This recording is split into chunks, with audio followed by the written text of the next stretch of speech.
Unmuted will feature a variety of guests, including politicians, community leaders, entertainers, decision makers, and others, addressing news, breaking issues, and compelling concerns to the community and nation. If you would like to contact us, please send an email to unmuted@myyahoo.com.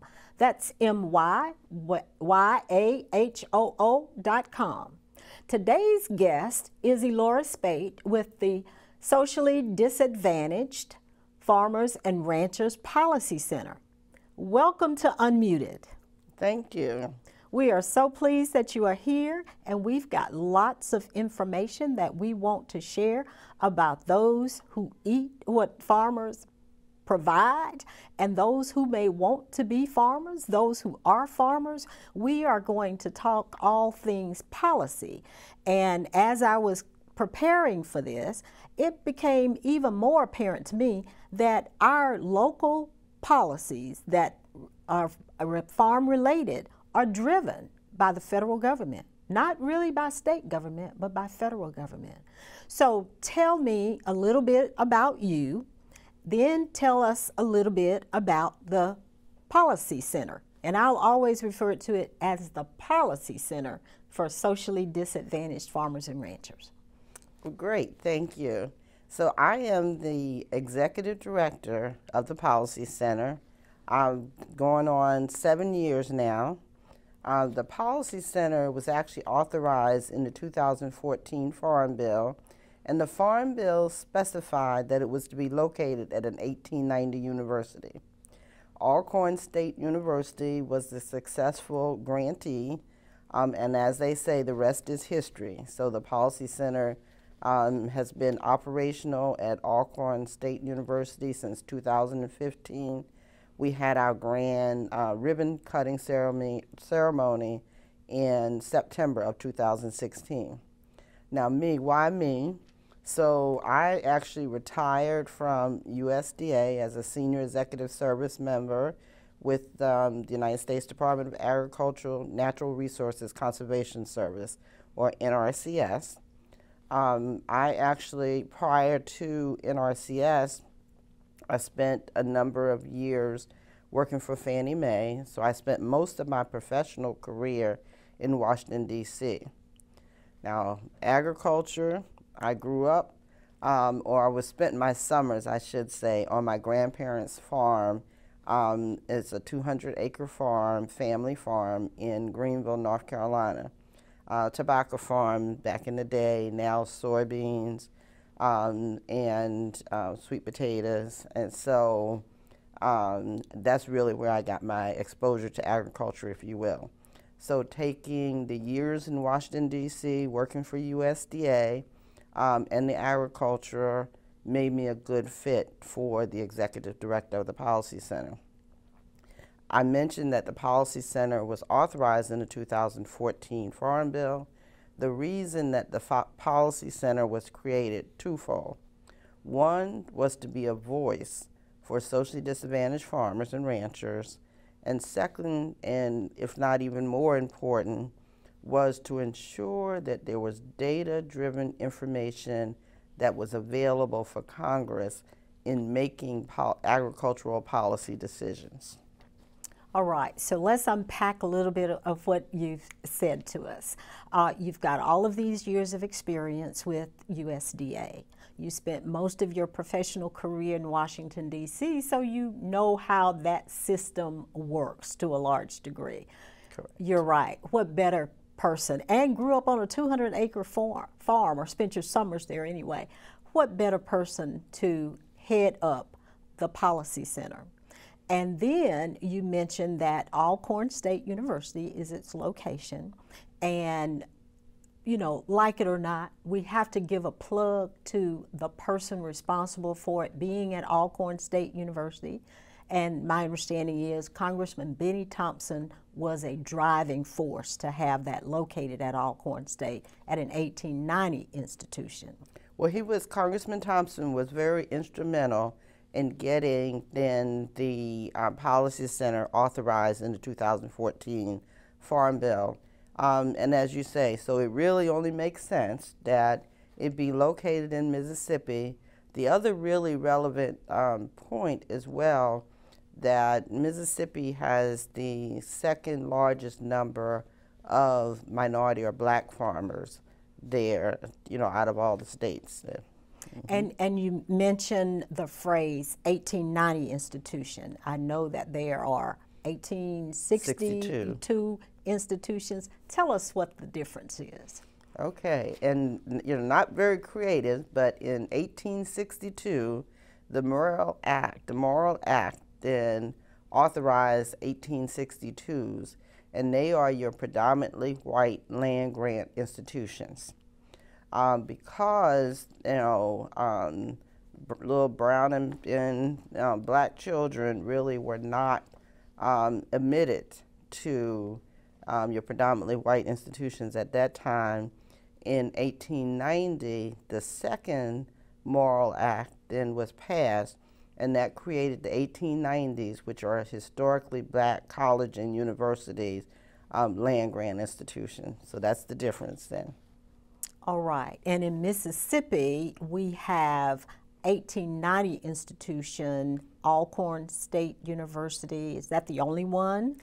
It's the only 1890, and the only 1862 is Mississippi State. Okay. So most of the states that have land grant have two land grants, one 1862 and one 1890. One exception is Alabama, which has Tuskegee and Alabama A&M, so two 1890 universities. Okay, and Auburn University is there 1862, I believe? Yes, yes. Well, great. Well, tell us a little bit about some of the things that are going on in the Policy Center. You indicated that one of the purposes of it is to make sure that there is research providing data to Congress so that when they amend or change the farm bills, and they do that every 3-4 years. 5 years. Every 5 years. Yes. When they make changes to that, there is some substantive information available to them to be able to make good decisions if they choose to. That's correct. So let me start then by sharing the mission of the Policy Center. Okay. So our mission is to conduct research, analyze policy, and make recommendations seeking to achieve equitable and economic integration of USDA programs and policies for socially disadvantaged farmers. Now, I'm going to repeat. It is seeking to achieve equitable and economic integration. And I want to emphasize there's a difference between equitable and equal.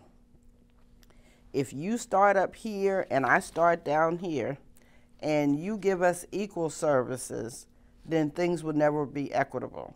And so our mission then is to create opportunities for the equitable and economic integration then of programs.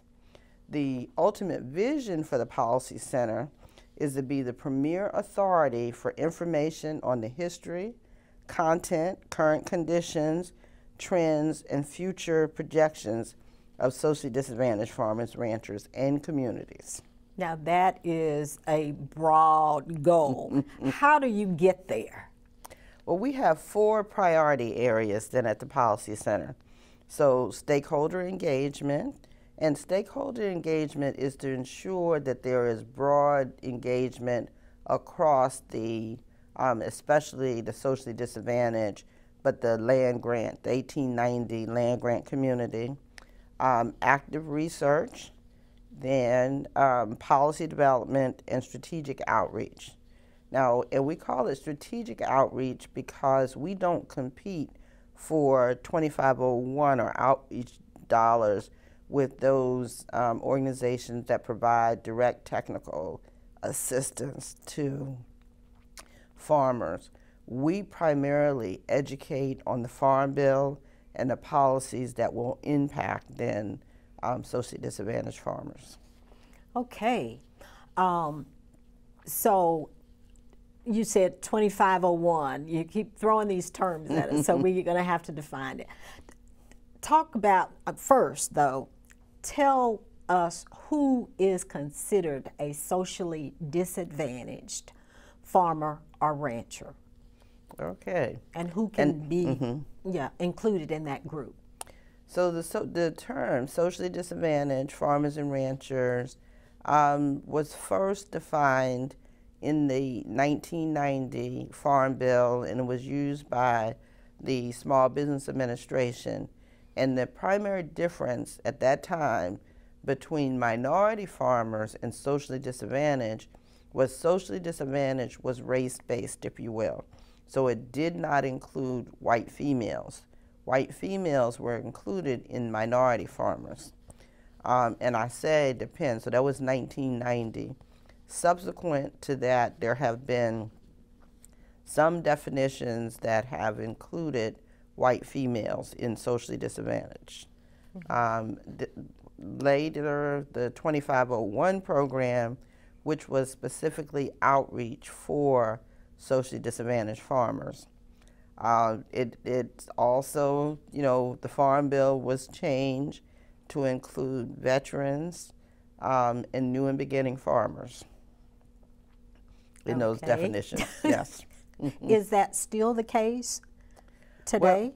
Well, it is the case if you use underserved producers in USDA, because there are many minority farmers that take exception with the use of the term socially disadvantaged. And so USDA and others have started referring to them as underserved producers or communities.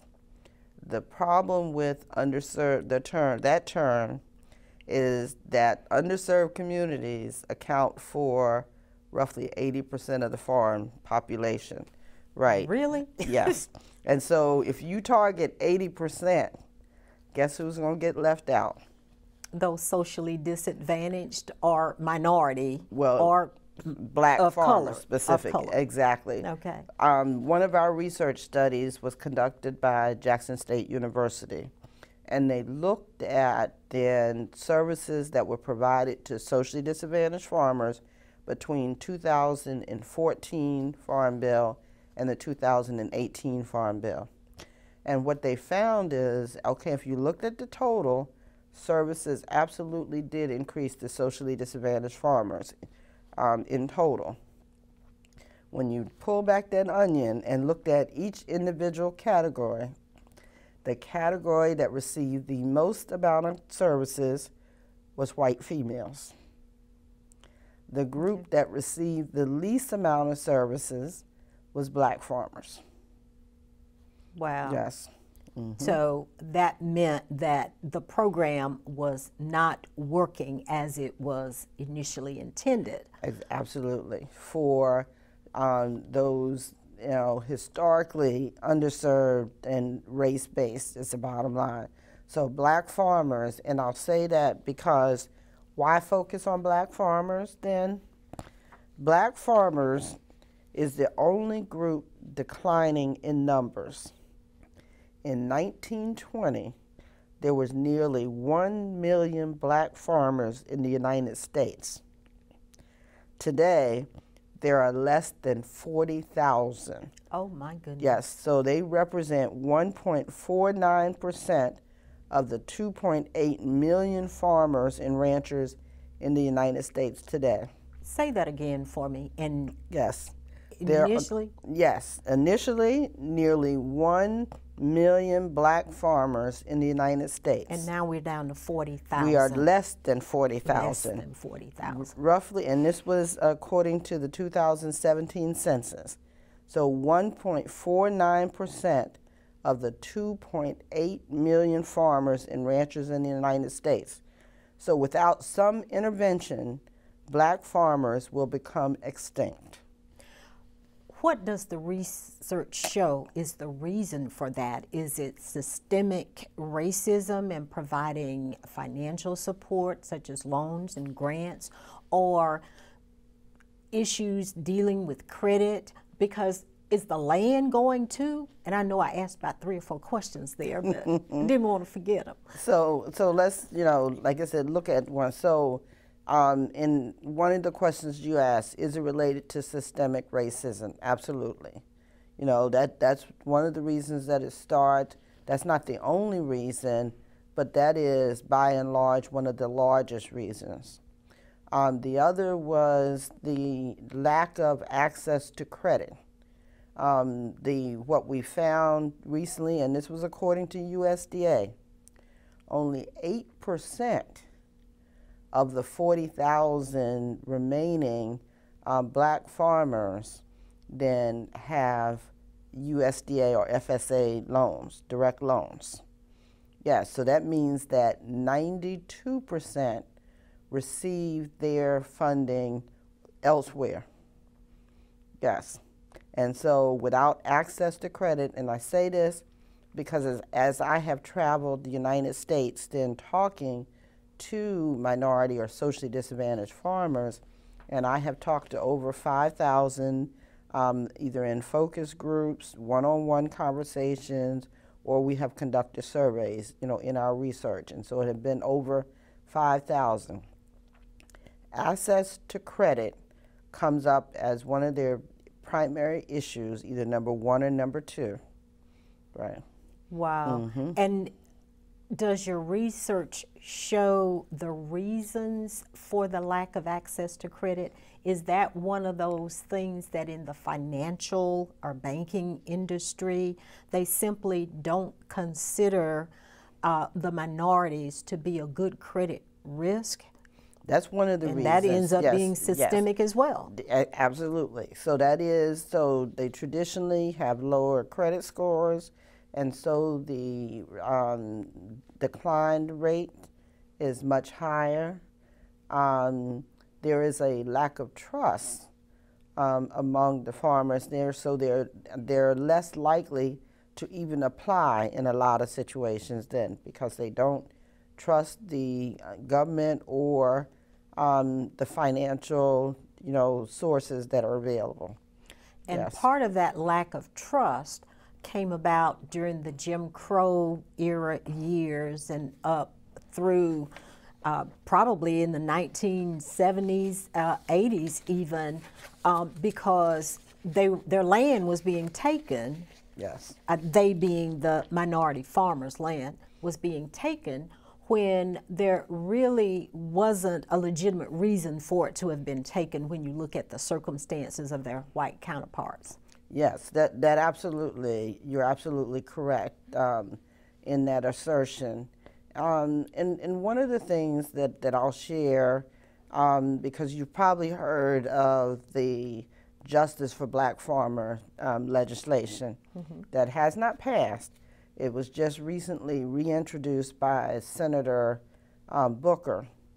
But prior to that, and it was the efforts of 32 black groups that worked with the 4 Democratic candidates that were running for president, and that was then Vice President Biden, Senator Sanders, Senator Elizabeth Warren, and then Michael Bloomberg.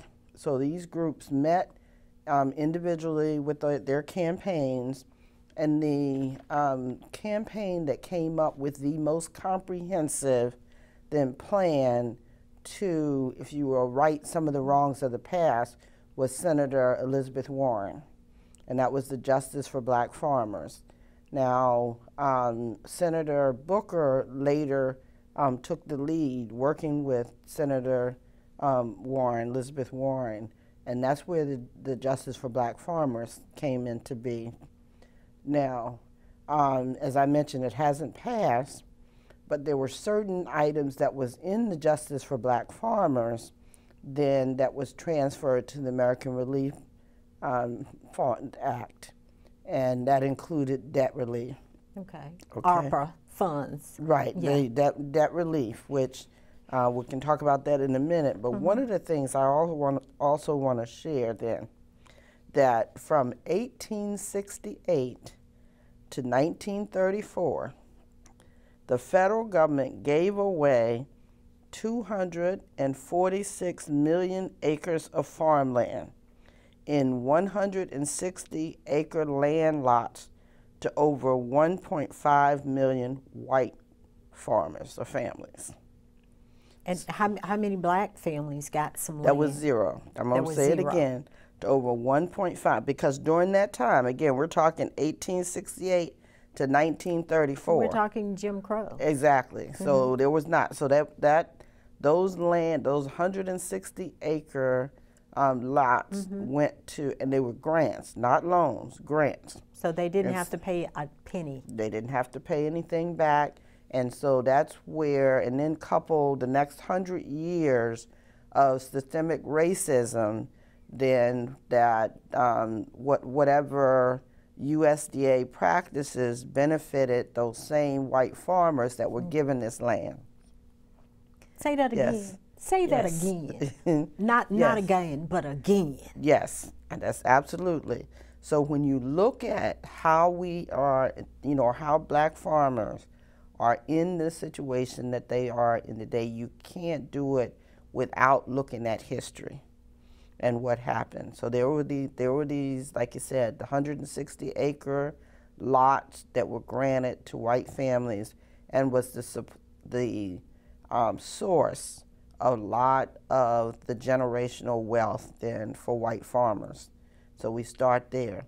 So the Justice for Black Farmers Act was an attempt to close that gap. But what happened as that it went from Justice for Black Farmers to the farmers for farmers of color. And so you added in then your Hispanic, your Native Americans, and not to say, so one of the things that we focus on at the Policy Center is that, you know, each of those minority groups have challenges and has a cultural history, but it is not a shared cultural history. Black then has a history of slavery and free labor. The Native American had prime land stolen from them. The Hispanics has a history, a cultural history as migrant workers. So each of those situations are different, so the remedies should be different from our perspective there. And what happened, you took the case for action for black farmers and justice for black farmers and said, okay, here's the business case. Let's remedy this for all farmers of color. And in fact, and then somebody added in white females. And so, you know, it got to the point where the white male said, wait a minute, everybody's getting something but us. So it's discriminatory. Yes. And have they filed a lawsuit? Probably. 13 different, you know, white male organizations or individuals filed the lawsuits, and it was stopped in the courts then. Okay. That was the debt relief, American Relief Plan, the debt relief. There was $5 billion set aside for debt relief, or $4 billion debt relief, $1 billion for support.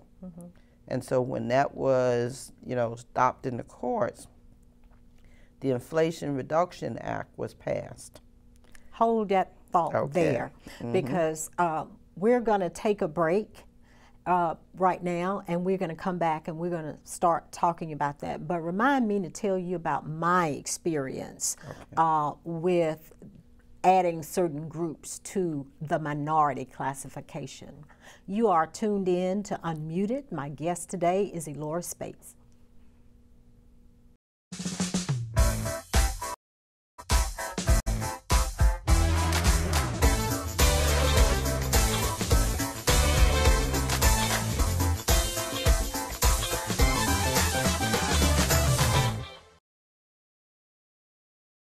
Welcome to the JMMF's Culinary Kitchen in partnership with Footprint Farms, the Farmers' Hands Markets, and funded in part by the W.K. Kellogg Foundation, sponsored by Humana.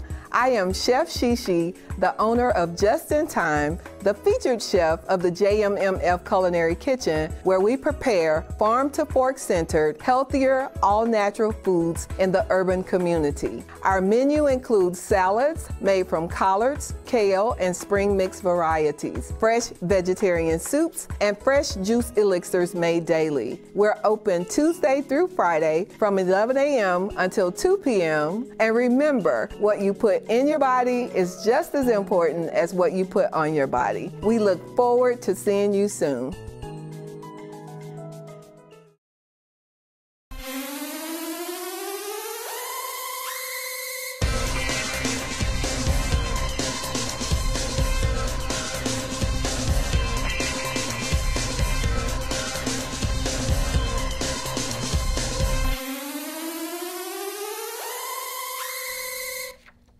Welcome back to Unmuted, and our guest today is Eloris Speight with the Socially Disadvantaged Farmers and Ranchers Policy Center located at Alcorn State University but serving the nation.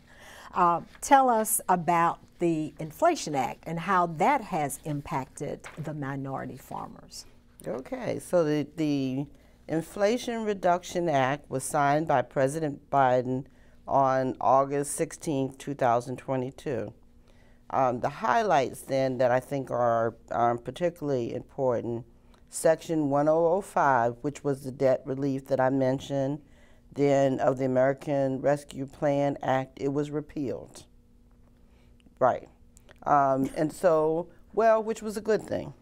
And I'll say that because, as I mentioned, it was stalled in the courts, and it could have been there for years.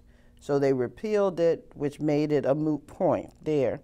And even if it had been implemented, there's only 8% of black farmers that would have received debt relief. So what Congress did then was take the money that was in 1005 and transfer it into the support, what was 1006. And there are two primarily beneficial. One was $3.1 billion to provide payments for distressed borrowers. And so with no regard to race or ethnicity, if you could demonstrate that you were a distressed borrower, you received release. That's $3.1 billion. $3.1 billion. Okay. $2.2 billion was set aside for discrimination financial assistance. So if you could provide evidence that you have been discriminated against, you were eligible to receive funding, that part of that $2.2 billion.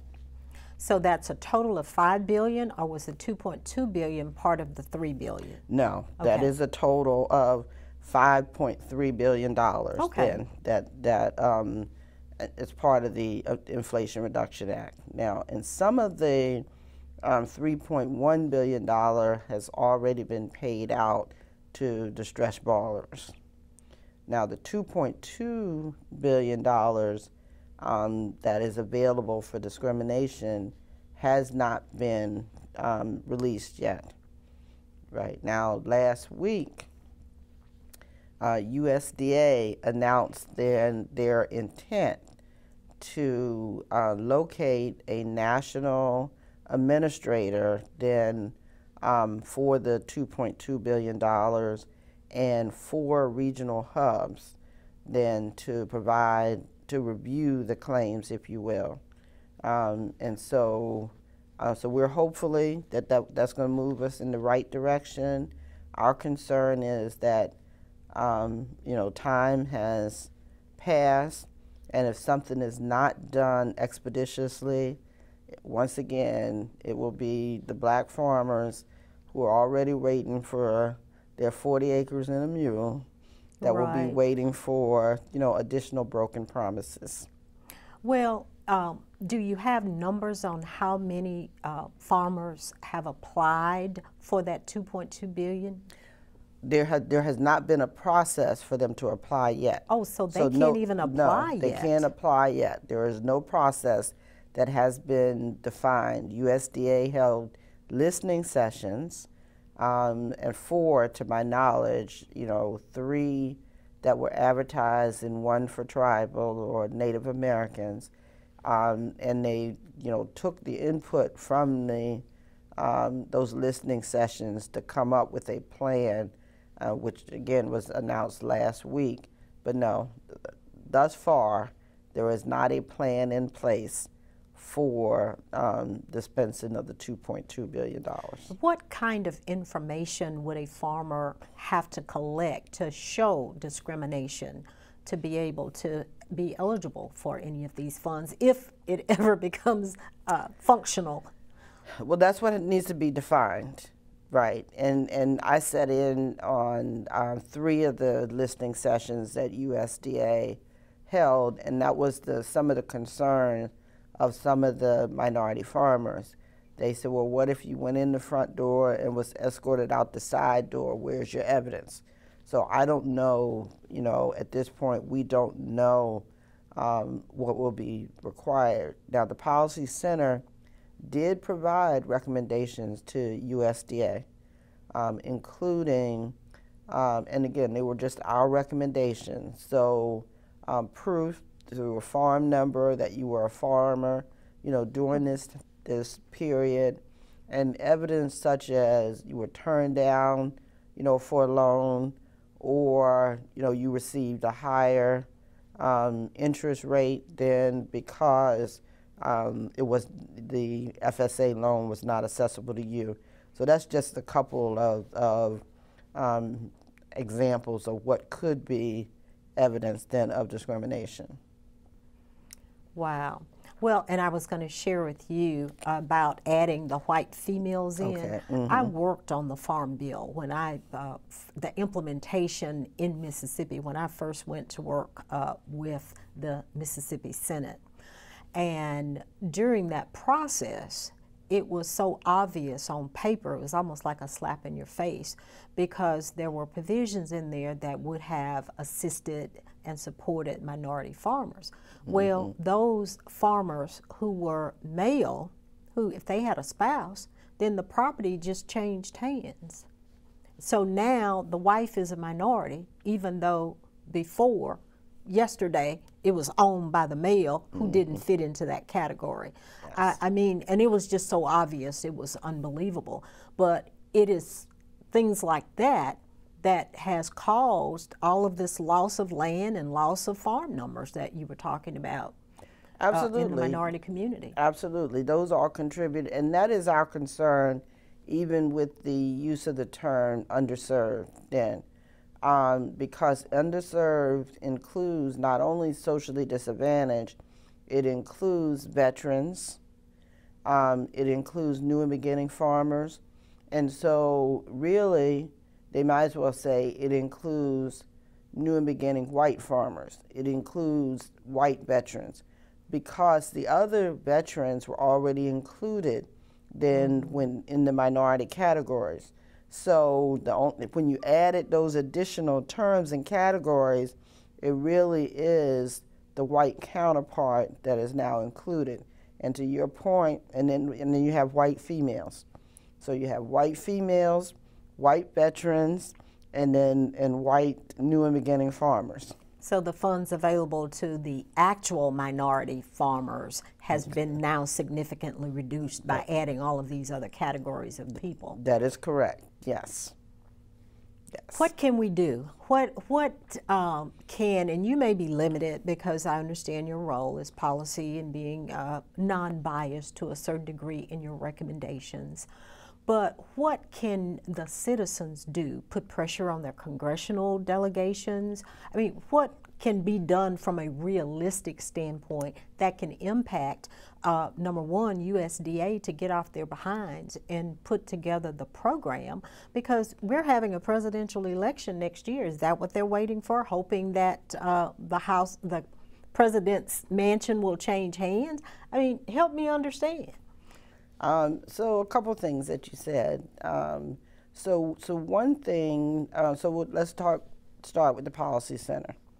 So we have a list of recommendations that we have now sent the Congressional Black Caucus, and we are in the process of sending it to the Senate and the House Agricultural Committee. You know, our recommendations then that will impact or benefit socially disadvantaged farmers.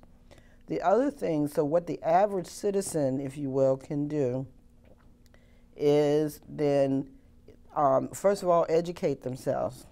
Make sure that they understand what the issues and challenges and even the recommendations that are being brought forth, and contact their congressional representatives and let them know where they stand, you know, on the issues. Absolutely everyone, I encourage. You know, to me, the most impactful is your vote, you know. So absolutely, but to make yourself known is number one. The other thing, last week, black farmers. So my understanding, there were about 150 black farmers that marched in front of the White House, if you will. And it, you know, what was achieved is the same day that they were marching, USDA did announce that they intended that, you know, a plan for moving forward. And so they had been asking for it and had not received anything. So they were in response. I'm going to say in response. USDA did issue some guidance for moving forward. And so I think to keep the pressure on, but like I said, to make sure that they follow up with their congressional representatives and they find out the key issues and concerns is what I would say, yes. Yeah, and when people are trying to have these meetings with their congressional delegations, they need to go with some facts. And yes. Can they get like a fact sheet regarding like the Inflation Reduction Bill and the monies that were put in there from the Policy Center, or where would the best place be for them to go to get a fact sheet or some factual information? Yes, they can go to the website, Alcorn State University, and there is a link to, once you get on the website, a link to the Policy Center. And so we have information available there. They can send their contact information, and we'll send them direct information, copies of our recommendations. And we have a number of partners. That's the other thing that I will share. Harvard Law School, Vermont Law Centers. We're working with both of them. I'm going to need you to hold that thought because we are coming up on another break, but we'll be back. Okay.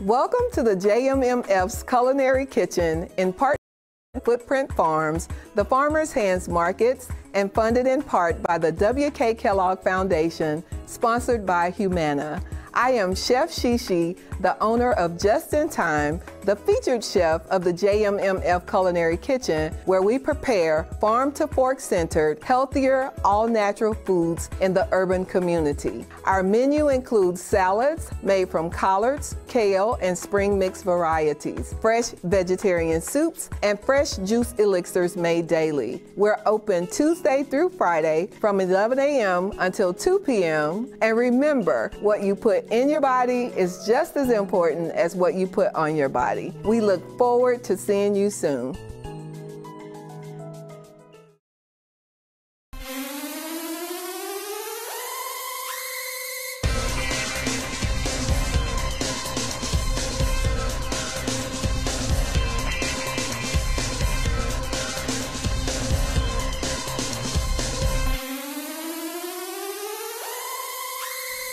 Welcome back to Unmuted, and I'm joined today with Eloris Speight from the Socially Disadvantaged Farmers and Ranchers Policy Center. Please restart that thought we had when we had to go to break. So I was sharing the partnerships that we have developed at the Policy Center. So the Southern Risk Management Education Center at the University of Arkansas is one of our partners, the 1890 Universities Foundation, the Southern Rural Development Center at Mississippi State University, law centers, both the Harvard Law School Food Law and Policy Clinic, Vermont Law School Center for Agriculture and Food Systems, Southern University Law Center.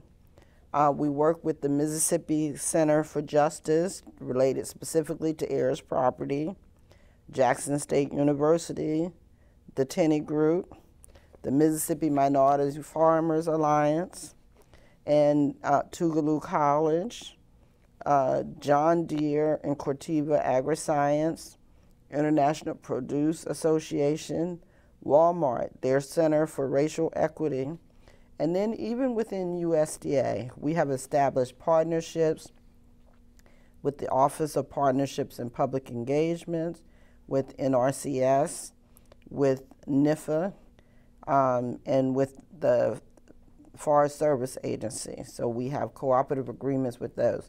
And I share that list of partners to say they can contact any one of those partners as well as the Policy Center, and will be informed on recommendations or what they can do.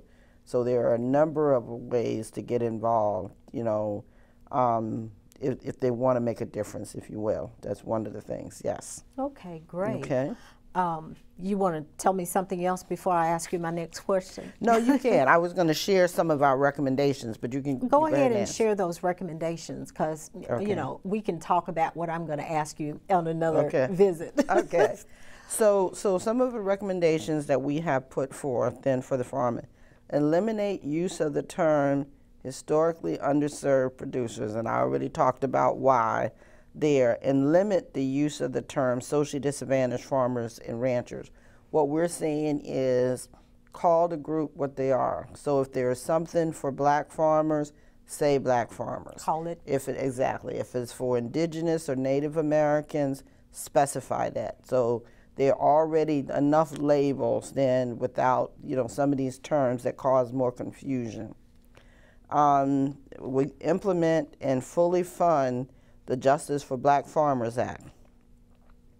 Close the gap in funding disparities between 1890 and 1862 land grant universities. So let me just share real quickly. When the 1862 universities were established, they were given land grants. That's why they're called land grants.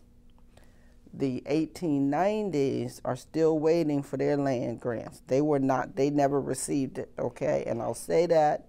So in addition to that, there are huge differences in the amount of funding that are provided to the 1862s versus the 1890s. And you know, another example, or one example, is the how they can use research dollars.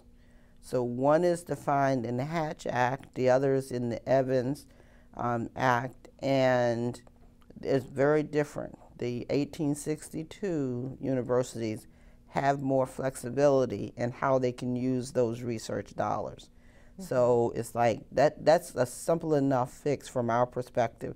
Change the language to make it equitable. Now, so one controversial, you know, recommendation that we have is eliminate FSA state and county committees. And I say it's controversial because, but what we have found then, and if you look at number of studies, you know, dating back to the 1980s, when there was a finding of discrimination at USDA there. And the source of a lot of discrimination was the FSA state and county committees. So we say either fix them once and for all or eliminate them. And probably most of those appointments don't look like us. Correct. Correct. That's correct. Now, starting to change some, but it's a long way to go. Yes. All right. And what kinds of things do they control, just as an aside? So participation in FSA programs, farm programs. So, you know, what I will say there is my understanding, the Good Old Boy network is alive and well in a lot of these smaller, you know, counties, if you will. They decide then who gets the farm programs in that community then, right. And so I don't think I have to say any more. You don't. Yes, you know. Okay. Your next recommendation. Well, the other two I would just mention, and these were the priorities: expand agricultural youth program to engage more minority youth, and support urban and community agricultural food production there. So we have, those are our top recommendations, if you will, and we go into more detail, but at least you know, your viewers will have a sense of where our focus and priorities are. Great. Well, thank you for those, for sharing the information about the recommendations of the Policy Center. And for our listeners and viewers, if you can get behind one or more of those recommendations, share it with your congressional delegation. And they will listen to you, because they're going to be coming back to you all next year asking you for your vote again. So use the power that you have.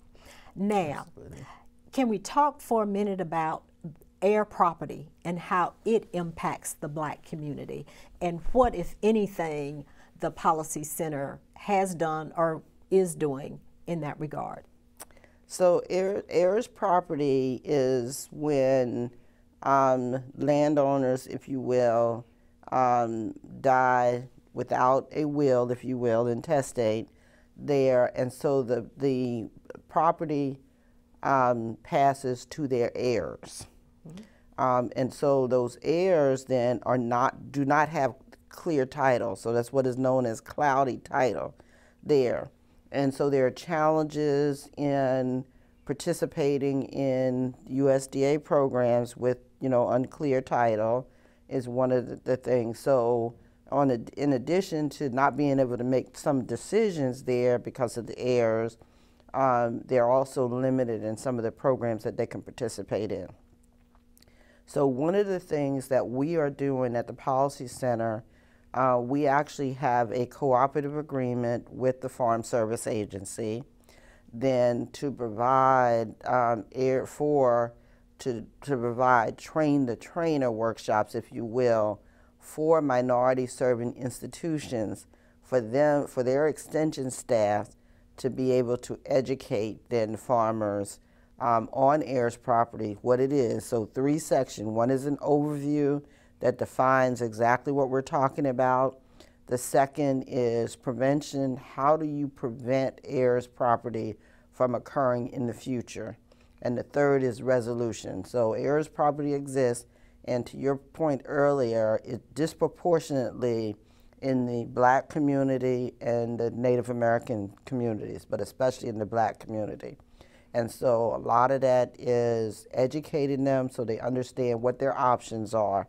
And again, so we are providing the tools, the workbooks, everything that they will need just to be able to deliver the training. Then it's a plug and play, if you will. So to make it easy and to ensure consistency and quality across the system. Well, and it's such a distressing thing because great-granddaddy might have had 30 acres, 50 acres that he had worked hard and been able to acquire. But he doesn't really want to choose one child over another child to be owner of that property, to be in charge of that property. So now you may have 5 children who own the property after granddaddy died, and then they each have 10 kids, and then when one passes away, now, and the heir, it just keeps morphing and morphing in size. And as you and I know, it's hard to get an agreement between 3. Let alone when you're dealing with 25 or 30. And I've heard you tell a story about, I think maybe your property or someone you knew, where there are over 100 or 200 heirs involved.